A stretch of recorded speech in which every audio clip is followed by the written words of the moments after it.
नमस्कार दोस्तों, स्वागत है आपके अपने YouTube चैनल सक्सेस मंत्रा बाय दीपक राय में। मैं ऋतिक केसरवानी एक बार फिर से उपस्थित हूँ आपके लिए ग्राफ की व्याख्या एवं विश्लेषण का पार्ट 2 लेके।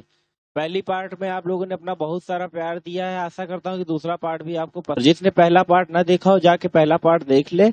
आज हम लोग दूसरे पार्ट में तालिका की व्याख्या का दूसरा टाइप का क्वेश्चन सॉल्व करेंगे। तो आइए क्वेश्चन देखते हैं हम लोग। जैसा कि मैंने आपको पार्ट 1 में बताया था कि इसमें दो टाइप के क्वेश्चन आते हैं। पहला क्वेश्चन आता है डिग्री में और दूसरा क्वेश्चन आता है परसेंटेज में। पार्ट 1 में हमने डिग्री के क्वेश्चनों को सॉल्व करा के आपको क्लियर कराया था। आज और हम लोग किस में बात करेंगे, प्रतिशत के टाइप के क्वेश्चन में। मतलब पाई चार्ट में केवल दो टाइप के क्वेश्चन आते हैं, एक डिग्री में आता है, दूसरा परसेंटेज में आता है। डिग्री वाला तो हमने आपको बता ही दिया था। आज परसेंटेज वाले क्वेश्चन की बात करते हैं। तो चलिए देखिए, जैसे डिग्री के क्वेश्चन में ये पूरा गोला 360 डिग्री का होता था, वैसे यहाँ पे इन सब का योग टोटल कितना होना चाहिए, 100 होना चाहिए। 100% टोटल, मतलब ये जो 20%, 25%, 19%, 6%, इन सब का टोटल कितना होना चाहिए, 100% होना चाहिए। देखिए क्या लिखा, एक परिवार के मासिक खर्च का बजट का मासिक वेतन, ये जो दिया है उनके महीने भर का वेतन दिया है। क्वेश्चन को पढ़ते हैं। नीचे दिए गए पाई चार्ट में एक परिवार के मासिक खर्च का बजट दिया हुआ है, मतलब ये हर महीने उनका किसमें कितना क्या खर्च होता है। कुल मासिक वेतन 32,000, मतलब टोटल जो भी तनख्वाह उनकी आती है वो 32,000 आती है। खर्च वो लोग उसी 32,000 का प्रतिशत के रूप में दिया हुआ है खर्च। खाद्यान्न पे जैसे 20% खर्च करते हैं, शिक्षा पे 25%, वस्त्र पे 6%, बिजली में 19%, टेलीफोन पे 8%, और बचत कितना करते हैं, 15%। विविध खर्च क्या होता है, विविध खर्च जैसे ऊपरी खर्च, घर में शादी पड़ जाना, किसी का बीमार पड़ जाना, तो वो विविध खर्चों में आता है। उसके लिए भी उन्होंने पैसा कुछ रखा हुआ है।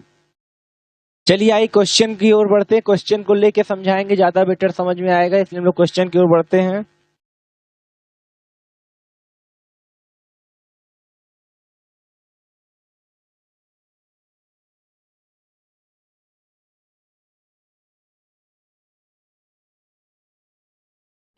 क्वेश्चन आप लोग को दिख रहा होगा। देखिए बैंक पीओ में आया हुआ क्वेश्चन था, परिवार का वस्त्र तथा खाद्यान्न पर कुल खर्च का बजट कितना है। परिवार का वस्त्र और खाद्यान्न पे कुल खर्च का बजट कितना है। वस्त्र पर कितना हो रहा है, इतना हो रहा है। खाद्यान्न पे कितना हो रहा है, इतना हो रहा है। इन्हीं दोनों को मिला के बताना है कि कुल खर्च का कितना बजट ये लोग लेते हैं अकेले। कुछ नहीं करना है। देखिए खाद्यान्न पे कितना खर्च होता है, 20%। इस पे कितना खर्च होता है, वस्त्र पर 6%। कितना खर्च होता है, 6%। एक सेकेंड, वस्त्र पर कितना खर्च होता है, 6%। टोटल कितना खर्च होता है, 26% खर्च होता है। किसको मिला के, खाद्यान्न को और वस्त्र को मिलाकर टोटल 26% क्या होता है, खर्च होता है। इसी 26% की वैल्यू बतानी है हम लोगों को, किसकी तुलना में, 32,000 की तुलना में। इसी 26% की वैल्यू बतानी है किसकी तुलना में, 32,000 की तुलना में। देखिए ये 2 जीरो से 2 जीरो कट गया, 26 मल्टीप्लाइड बाई 320 इक्वल टू हमारा कितना आया है, 26 जीरो जा 26, 26 टू जा 52, 5, 26 थ्री जा 8, 8,320 इतना आया है। क्वेश्चन को फिर से समझिए, कह क्या रहा है कि परिवार का वस्त्र तथा खाद्यान्न पे कुल खर्च का बजट कितना है। खाद्यान्न पे 20% हो रहा है, वस्त्र पे 6% हो रहा है।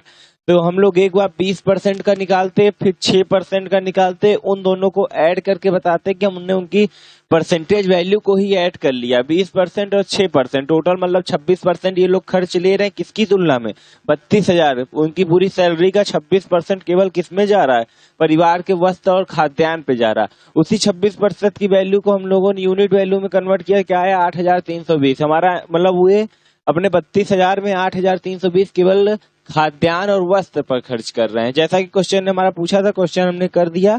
चलिए दूसरा क्वेश्चन देखते हैं।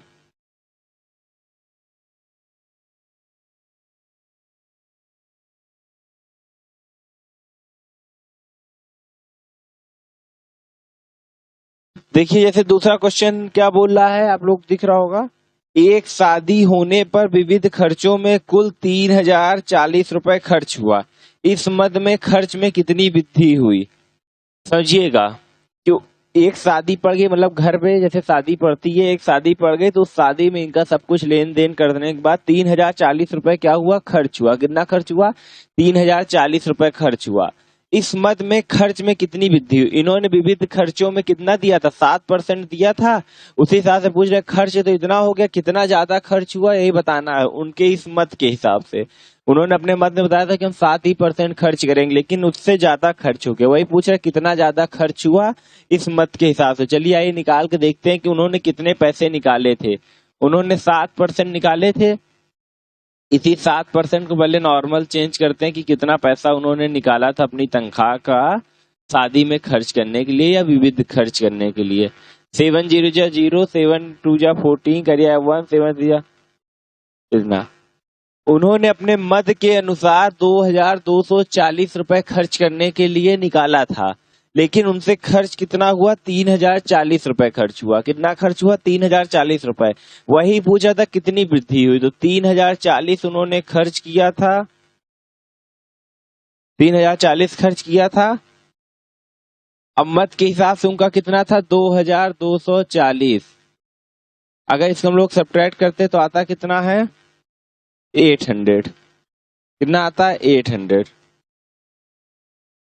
इस मद में खर्च में कितनी वृद्धि हुई, खर्च में 800 की वृद्धि हुई। कोई ऑप्शन में 800 दिख रहा है? जी, ऑप्शन सी में 800 दिख रहा है। क्वेश्चन को फिर समझिएगा। कह रहा है इधर हो जाता हूँ। एक शादी होने पर विविध खर्चों में 3040 रुपए खर्च हुआ। कितना खर्च हुआ, 3040 रुपए। इस मद में खर्च में कितनी वृद्धि हुई, मतलब उनका मद था 7% की, और 7% मतलब कि 2240 रुपए उन्होंने निकाल रखे थे अपने विविध खर्चों के लिए। लेकिन क्या हुआ उनके विविध खर्चों में, 3040 रुपए, थोड़ी सी ज्यादा खर्च हो गया। कितना खर्च हुआ वही बताना था, 800 रुपए हमारा खर्च हुआ। कितना खर्च हुआ, 800 रुपए हमारा एक्स्ट्रा खर्च हो गया मत के हिसाब से। चलिए बढ़ते हैं तीसरे क्वेश्चन की ओर।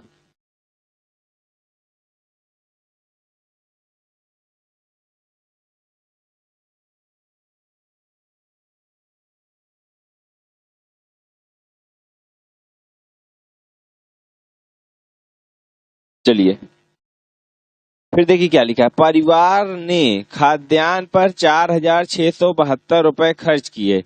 इस मद पर बजट के धन तथा खर्च में कितना अंतर है? परिवार ने खाद्यान्न पे, खाद्यान्न कहाँ गया हमारा, ये 20%। खाद्यान्न पे इतने पैसे खर्च किए, इस मद के अनुसार धन तथा खर्च में कितना अंतर है? देखिए उन्होंने अपना जो मद के अनुसार धन रखा था, कितना रखा था, 20%। ठीक। लेकिन उन्होंने खर्च कितना किया, 4672। तो वही पूछ रहा है कि इस मद के अनुसार कितना अंतर आया। चलिए हम लोग पहले इस मद के अनुसार देखते हैं। 20% गुणते 3200, 2 0 से 2 0 कैंसिल हो गया, 6400 रुपए। मतलब उन्होंने अपने खाद्यान्न के लिए, अपने परिवार के खाद्यान्न के लिए 6400 रुपए निकाले थे अपनी सैलरी से। जैसा कि उनका हर महीने का यहाँ ब्यौरा दिया था, उस ब्यौरा के हिसाब से उन्होंने 6400 रुपए खाद्यान्न के लिए निकाले थे। लेकिन उस महीने में केवल उनसे 4672 रुपए खर्च हुआ, क्योंकि उस महीने में शादी थी, आधे दिन तो वहीं सबका बीत गया होगा, थोड़ा बहुत खाए ही हैं। बस बताना है कि इतने में अंतर कितना आया। देखिए 6400 वे निकाले थे और खर्च केवल उनका हुआ 4672। कितना खर्च हुआ, 4672। वही पूछ रहा है कितना इन दोनों में डिफरेंस आया। 10 में से 2 गया 8, 9 में से 7 गया 2, 3 13 में से 6 गया 7, 1, 1728 रुपए। कितना, 1728 रुपए। फिर से समझते हैं। उन्होंने खाद्यान्न पे 20% दिया था अपना मद, कि हमने 20% खाद्यान्न पे हर मंथ खर्च करेंगे, लेकिन उनसे खर्च कितना हुआ, 4672 रुपए। तो वही पूछा था अंतर कितना आया। अंतर आया 1728 रुपए का। कितना अंतर आया, 1728 रुपए का। और यहाँ पे ऑप्शन ए सही है, 1728 रुपए। थोड़ा सा मिस प्रिंटिंग है, 1728 ही होगा। ठीक, आशा करता हूँ ये वाला क्वेश्चन आपको समझ में आया होगा। बढ़ते हैं अगले क्वेश्चन की तरफ। परिवार का बिजली खर्च अनुमान से, दिख रहा होगा, परिवार का बिजली खर्च अनुमान से 1920 रुपए कम है। यह बिल कुल वेतन का कितना प्रतिशत है? परिवार का बिजली खर्च कितना है? 19%। जो भी 19% की वैल्यू होगी उससे 1920 रुपए कम आया है बिल। तो आइए देखते हैं 19% हमारा कितना बोल रहा है। इधर हो जाता हूँ। 19% मतलब कि 19/100 गुणते 2 जीरो कट गया। 19 जीरो 19 अलग 3 19 57 उन्होंने 6,080 रुपए अपने मत के हिसाब से बिल के लिए निकाले थे, लेकिन कितना कम आया उस महीने बिल? 1920 रुपए। 80 माइनस 1920 बचा कितना? 60। ये 4100। 4160 रुपए ही उस महीने में क्या आया? उनका बिजली का बिल आया। अब यही पूछ रहा है, यही 4160 पूरी तनख्वाह का कितना प्रतिशत है? जब प्रतिशत पूछ लिया तो 100 से फिर गुणा करने की भी वो आ गई। 2 जीरो से हमने 2 जीरो काट दिया, 1 जीरो से 1 जीरो काट दिया, बचा यहाँ क्या? 416/32। अगर इसको काटते हैं कितनी बार जाएगा? 2 से काटते हैं 16 हो जाएगा। 2 2 जा 4, 2 8 जा 16। फिर काटता हूँ 8, ये 104। ठीक, फिर इसको काटते हैं और 2 से 2 चौका, ये हो गया 52। देखिए 52/4 ये काटेंगे कितना आएगा? 13%। इतना मैं काटते हुए दिखा के चला गया, थोड़ी बड़ी टेबल से काटते तो और जल्दी सॉल्व हो जाता। कितना आया हमारा? 13%। हमने आपको समझाने के लिए क्वेश्चन को एक बार फिर से समझते हैं बखूबी की किया क्या। उनका जो बिजली मत का ब्यौरा था, उस ब्यौरा से 1920 रुपए उनका बिल कम आया। वही पूछे कि उनका जो भी बिल उस मंथ में आया था वो पूरी तनख्वाह का कितना प्रतिशत था? 4,160 रुपए बिल आया था, वही 4,160 32,000 का कितना परसेंट था? परसेंटेज निकालने के लिए 100 से मल्टीप्लाई करते हैं, आंसर आ गया 13%। जैसा कि आपको बताया गया कि एक पाई चार्ट में 4 से 5 क्वेश्चन ही लेता है और हमने पांचों क्वेश्चन आपको सॉल्व करा दिए और आशा करता हूँ कि आपको पांचों क्वेश्चन समझ में आए होंगे। थोड़ा सा मिस प्रिंटिंग थी क्वेश्चन में, उसको आप लोग इग्नोर करिएगा। और देखिए इसमें जैसा कि परसेंटेज बहुत ही महत्वपूर्ण है इस चैप्टर के लिए। डिग्री तो है ही, परसेंटेज भी है। तो जिसमें परसेंटेज थोड़ा बहुत ना समझ में आता हुए हमारे चैनल में पहले से परसेंटेज की बेसिक वीडियो, परसेंटेज का प्रैक्टिस सेट सब पड़ा हुआ। तो जिसे ना समझ में आता हो एक बार वो वीडियो देख लेगा तो उसे परसेंटेज और बेहतर तरीके से समझ में आने लगेगा।